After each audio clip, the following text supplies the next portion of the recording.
চলুন বন্ধুরা ছাদে যাই। আমাদের ছাদেতে কি একটা জন্তু মতন এসেছে, আওয়াজ করছে, একবার দেখে আসি কি এটা। এই দেখুন, কি বলুন তো, এটা বুঝতে পারছি না।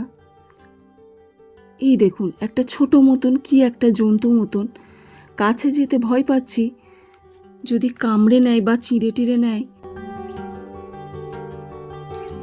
কিরমভাবে ছটপট করছে, নিচেতে খুব আওয়াজ হচ্ছিল, দুম দুম করে একটা আওয়াজের শব্দ পেয়ে ওপরে এসে দেখছি, এই দেখুন কি একটা জন্তু মতন, বোধহয় অসুস্থ, শরীরটা বোধহয় ভীষণ খারাপ, তাই ছটফট করছে।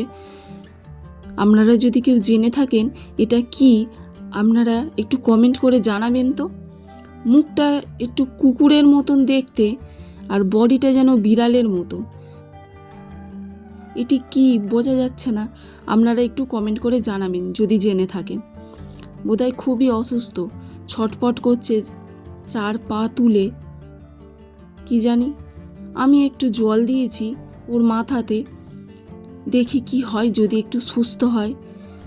কিরমভাবে ধুকছে, রাত্রিবেলা মনে হয় গাছ বেয়ে এসে ছাদে পড়েছে। ওই দেখুন কেমন একটা করছে, উঠে দাঁড়াতেও পারছে না।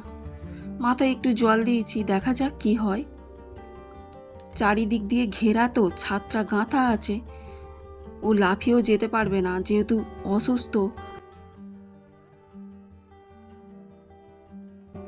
মাথায় জলটা দিতে দেখছি উঠে দাঁড়িয়েছে, অল্প অল্প করে টোলে টোলে হেঁটে হেঁটে যাচ্ছে।